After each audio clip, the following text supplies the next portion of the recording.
آپ ہیں خانم سیدہ طیبہ بخاری صاحبہ، آپ معروف مذہبی اسکالر ہیں۔ ہم آپ کا پروگرام میں خوش آمدید کہتے ہیں اور ساتھ ہی ساتھ ہم آپ کا شکریہ بھی ادا کرتے ہیں کہ آپ نے اتنے مصروف لمحات میں سے ہمارے لیے قیمتی وقت نکالا ہے۔ بہت شکریہ آپ کا۔ آئیے گفتگو کے سلسلے کا ہم آپ سے آغاز کرتے ہیں۔ طیبہ صاحبہ، غازی کیا ہوتا ہے؟ غازی کسے کہتے ہیں؟ جناب عباس علمدار کو غازی اس لیے کہا جاتا ہے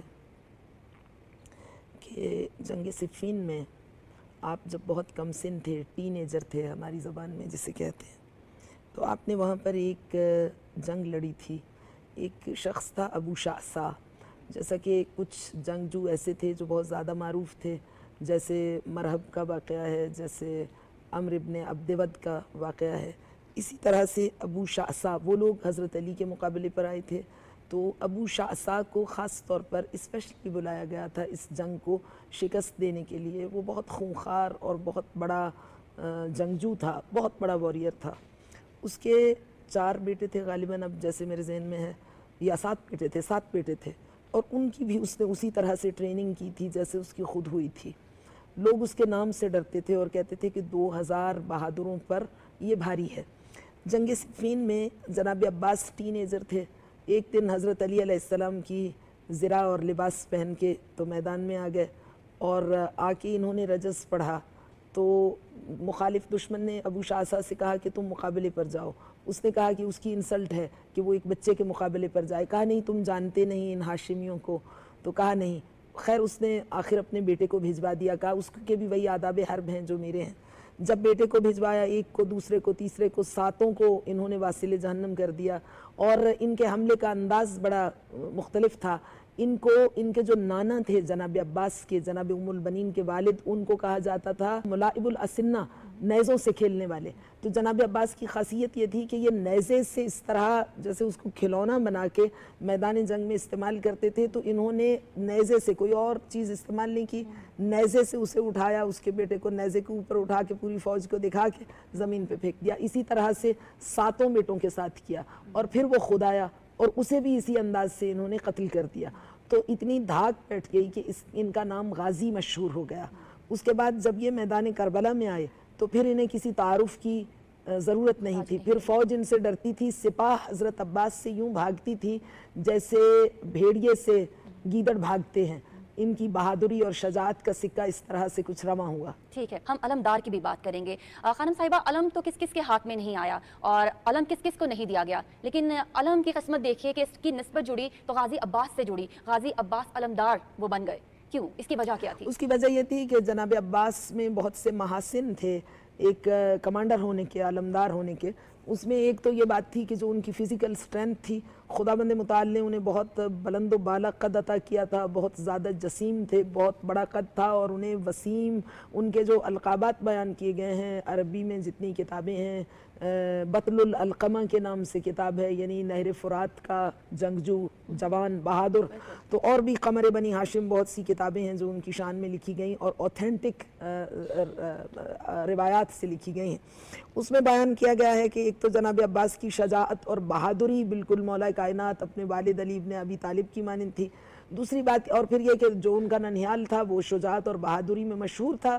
جناب عقیل نے اسی بنیاد پر، جو علم الانصاب کے بہت بڑے ماہر تھے، اور آپ نے ابھی تذکرہ بھی کیا، انتخاب ہی اس لیے کیا تھا کیونکہ مولا کائنات نے جو عقد ثانی فرمایا وہ بہت سی ان کی نگاہ رسا اور چشم بینا بہت سے مناظر کو دیکھ رہی تھی جو مستقبل میں وقوع پذیر ہونے والے تھے، اور انہیں اس کے لیے جناب عباس کی ضرورت تھی۔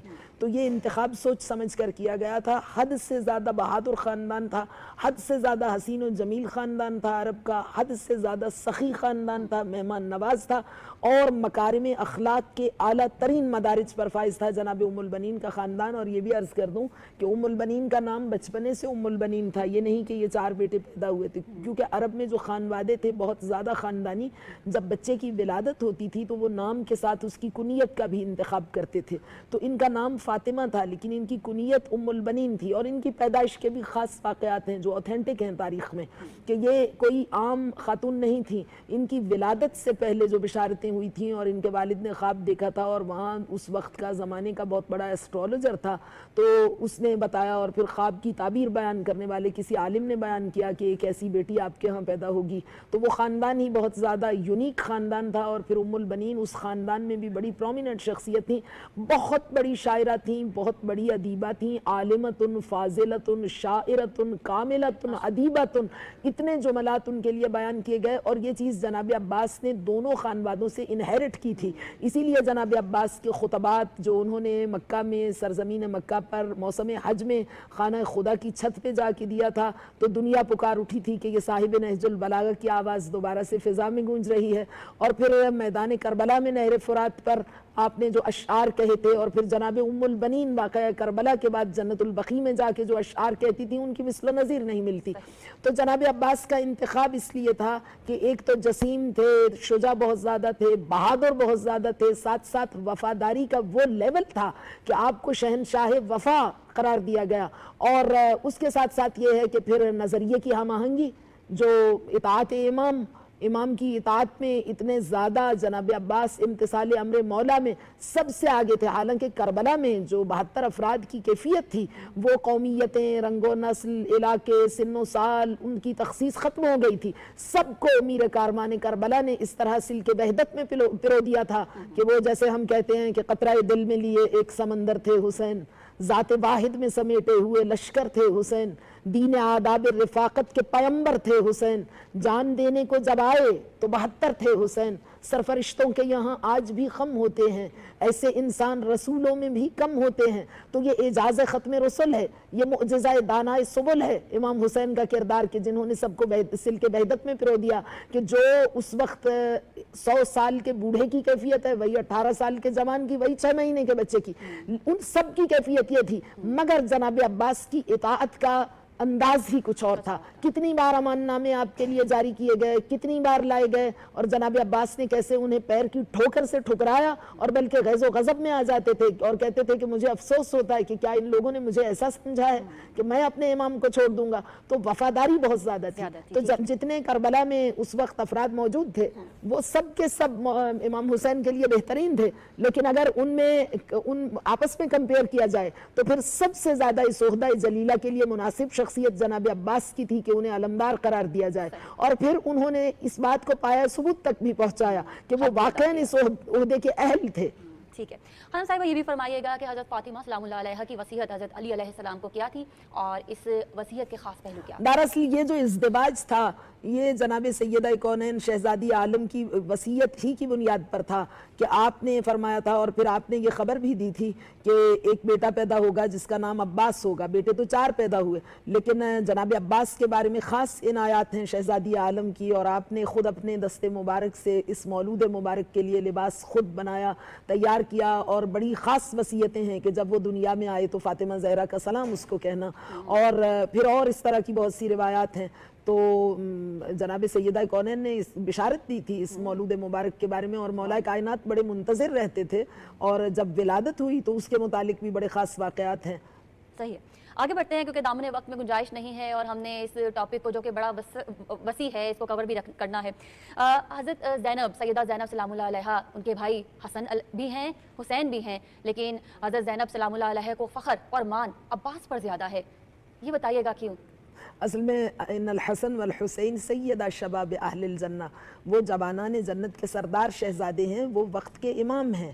تو جناب عباس جو تھے ان کی اپنی ایک شخصیت ہے, اور ان کی ساری شخصیت, ان کی ساری عزت, ان کا سارا جو مقام ہے وہ اطاعت امام میں ان کا اتنا زیادہ خود کو امام کے اقوال و احکام و فرامین پر اس طرح سے قربان کر دینا اور اپنی ذات کی نفی کر دینا, اس کی وجہ سے جناب عباس کا اتنا مقام ہے کہ جو امام وقت نے فرما دیا طاقت ان کے شانوں میں مچل رہی ہے.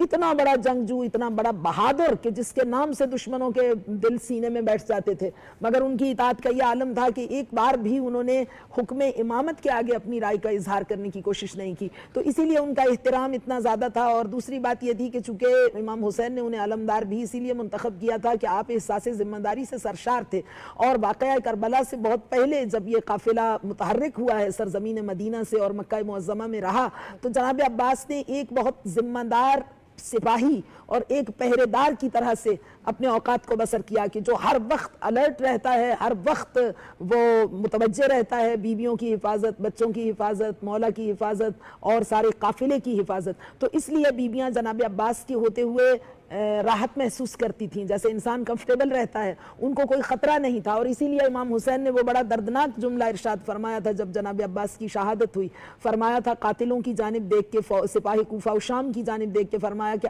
آج کی رات تمہاری پرسکون گزرے گی، کیونکہ جناب عباس کا خوف اتنا تھا کہ وہ لوگ مضطرب رہتے تھے، بہت زیادہ خوف تھا، اتنا خوف تھا کہ جناب عباس بغیر اسلحے کے استعمال کیے بھی جب خیمہ گاہ سے نکلتے تھے تو ان لوگوں کے اوسان خطا ہو جاتے تھے، اور کسی میں جرأت نہیں تھی آپ کی جانب آنکھ اٹھا کے دیکھنے کی، اسی لیے آپ کی آنکھوں کا نشانہ لیا گیا۔ کہتے تھے جلالت اتنی زیادہ ہے عباس کی آنکھوں میں کہ کسی میں اتنی ہمت نہیں کہ وہ آپ کی جانب دیکھ سکے، نہ کسی میں اتنی ہمت تھی کہ حملہ کر سکے۔ اور یہ تو تمام ہاشمیوں کے بارے میں تاریخ اور جتنی مقاتل کی اہل سنت برادران نے کتابیں لکھی ہیں، خطیب خارزمی کا مقتل بڑا بہترین مقتل ہے، انہوں نے لکھا ہے کہ علی اکبر سے لے کر امام حسین سے جناب عباس کسی کو جرأت نہیں ہوئی کہ روبرو آ کے ان سے مقابلہ کریں، پوری فوج کو۔ خانم صاحبہ یہ بھی جاننا چاہیں گے کہ جنگ ہو رہی ہے اور عباس کو جنگ لڑنے کی اجازت نہیں دی جا رہی ہے، اس میں کیا مصلحت تھی؟ جی ہاں، اس میں مصلحت یہ ہے، دو وجوہات ہیں اور دونوں اپنے مقام پر اہم ہیں۔ ایک وجہ یہ ہے کہ جناب عباس کا جنگ لڑنا ان کے پروگرام میں شامل ہی نہیں، امام حسین کے، اور اس کی وجہ یہ ہے کہ عباس سے اتنا ڈرتی ہے سپاہ شام کہ عباس اگر میدان میں چلے جائیں تو نقشہ بدل جائے گا، اور امام حسین تو جنگ کرنا ہی نہیں چاہتے۔ وہ جو تلوار چلی ہے وہ تو دفاع میں چلی ہے، جنگ تو نہیں کرنا چاہتے تھے۔ اتنے دن کیوں لگے کربلا میں؟ یہ قافلہ تو 2 محرم کو وارد کربلا ہوا، تو 10 کو جنگ کیوں ہوئی؟ امام کے موقف میں تو کوئی فرق نہیں آیا، ان کا تو جو نظریہ تھا، جو موقف تھا، وہ تو 28 رجب سے جب سے انہوں نے نانا کے شہر مدینہ کو الوداع کہا تب سے سب کے سامنے آ گیا کہ بیعت نہیں کریں گے، مثلی لا یبایع مثلہ، میرے ایسا یزید ایسے کی بیعت نہیں کر سکتا۔ تو جب 2 ٹوک بات کہہ دی، کلیئر کٹ بات ہو گئی، موقف واضح ہو گیا، تو جنگ 10 محرم کو کیوں ہوئی؟ اس لیے کہ امام حسین لڑنا نہیں چاہتے، اور 9 محرم کو بھی جب دشمن نے نقارہ جنگ پہ ضرب لگائی۔ خانم صاحبہ میں قطع کلامی کے لیے معذرت چاہتی ہوں، یہ ٹاپک ایسا ہے کہ اس کے لیے وقت درکار ہے، لیکن اب دامن وقت میں گنجائش ہی نہیں رہی، ہمیں پروگرام کا یہاں اختتام کرنا پڑے گا۔ آپ کا بے حد شکریہ، آپ اپنے اتنے قیمتی شیڈیول سے وقت نکال کے ہمارے پروگرام میں تشریف لے کر آئی ہیں۔